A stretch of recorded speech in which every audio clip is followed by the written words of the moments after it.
Excuse me, sir. Doing a documentary about life in Southampton? Hello there. We're doing a documentary about life in Southampton. Would you be able to answer a few questions? It's about prostitution. Have you ever been with a prostitute at all? Can you hang on? DA6 to control. They're doing a survey about prostitutes in Southampton. Do you want them on site? There's no point doing that. Prostitution, the world's oldest profession, and one which has been common in Southampton for many decades. We're here to investigate prostitution, to find out what being a hooker is really like, and to see what Southampton residents think about the sex trade. Excuse me, we're doing a documentary about life in Southampton. You'll be able to answer a few questions for us? If you want to, yeah. Okay, have you lived in Southampton long? Yeah, about 8 years. 8 years, and have you ever been with a prostitute during that 8 years? Never, mate. Never? Never at all. Okay. I wish. How much do you think prostitutes in Southampton charge? For like a blowjob or a handjob? Jeez, I don't know. It's Southampton at the end of the day, so I mean a handjob should go for about £4, I think. And a blowjob, well. Bit higher. Really? £5. Keep going. £40. Lower. A tenner. Higher. 30. Lower. £10. Higher. £15. Higher. 25. Lower. Or 20.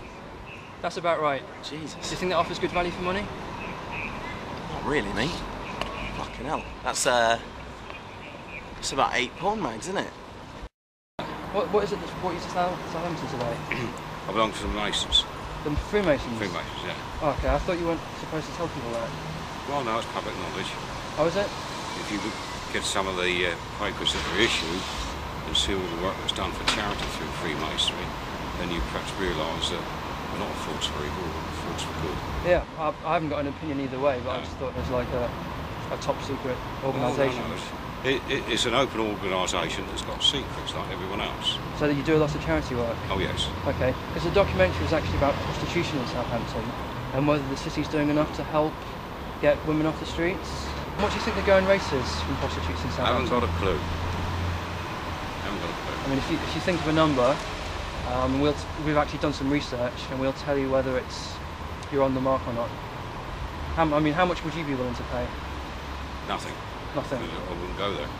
But if you felt the need, if you put yourself in the shoes of a punter and just try and imagine what you'd be willing to pay. Well, everything else in life is cheap as you can get it, isn't it? So if you went down to St Mary's where the prostitutes in Southampton hang out and they said it was £20 for a hand job, 30 for a blowjob and £50 for full intercourse, which option would you go for? The cheapest options are the best because you won't catch anything from that. Okay. There's a theory that tramps are the eyes and ears of the street.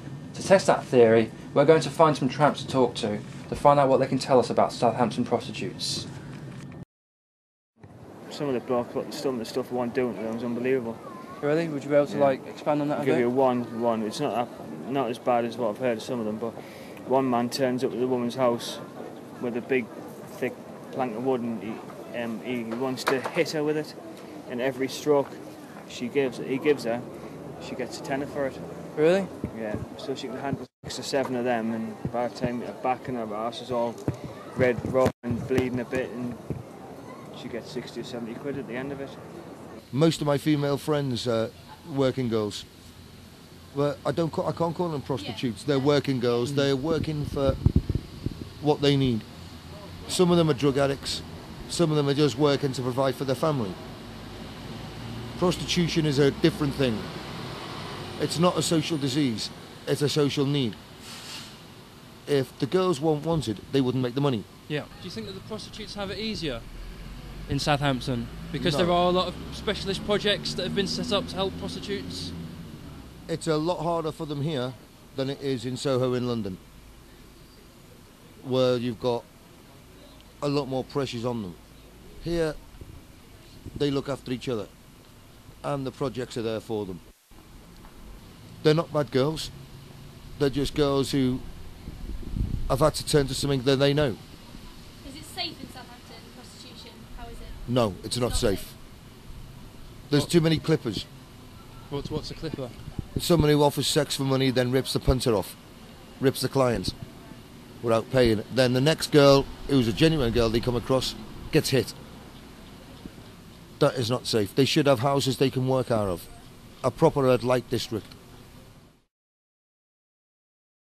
So it's a 3D project. Yeah. And what exactly is it that you guys do? We are a project that's run by Crime Concern, and we work with women who are street working, so sex working on the streets of Southampton. And we give all sorts of different types of support and information. We do outreach, we do drop-in for women to come into the centre, signpost to different organisations. We do a whole range of different services, generally to support them and to enable them to have healthier and safer lifestyles. A couple of people have told us about clippers. Are you familiar with that term? Mm-hmm. Could you maybe explain a little bit more about what that is? Yeah, I mean, obviously I'm not overly familiar with it, but from my understanding it's women who don't want to actually have sex or whatever the sexual acts, complete the sexual acts that they're paid for, so they will make an arrangement and then do a runner with the money, basically. And obviously, again, they're at risk, obviously, from the very angry punter who they've just stolen from. So one of the major issues, you know, that people have been kidnapped, people have been raped, people have been assaulted in various different ways when they're on the streets, often from punters, other passers-by, sometimes other women. I mean, it is a very violent place to be, but also there's this sort of risk that anybody would face, really, from being out on the streets. You know, and there's also the drugs issues, that if they are using when they're out on the streets, obviously they're far more vulnerable. There are a multitude of reasons why people get into prostitution. Obviously the drugs is a major factor for some people. People often have very difficult backgrounds, very difficult childhoods, and some of the women have actually been sold into prostitution or working since childhood, or sexually abused as children, and so sometimes this sort of pattern of working is all the way back to sort of, you know, I mean, one woman that I can think of was sold into prostitution at the age of 6. She started, her parents were selling her sexually. So obviously for these women it's a very complex issue, and the whole emotional baggage that goes with that obviously lead them into a lifestyle that they have been basically brought up into.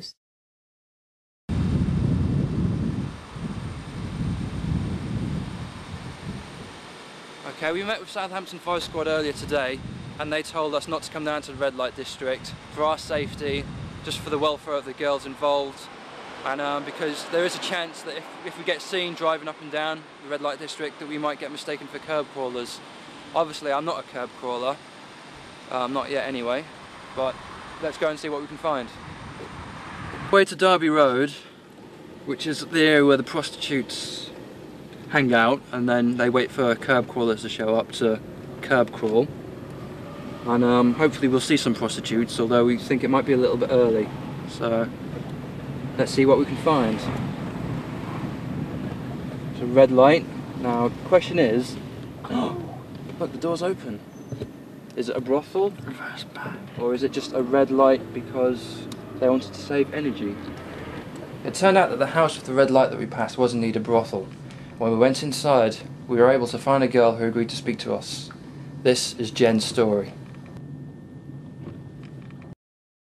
You're a working woman. Some of the people we spoke to have said that women in your position don't take too kindly to the term prostitute, even though that's the one that most people tend to use. Do you have any objection to being labelled a prostitute?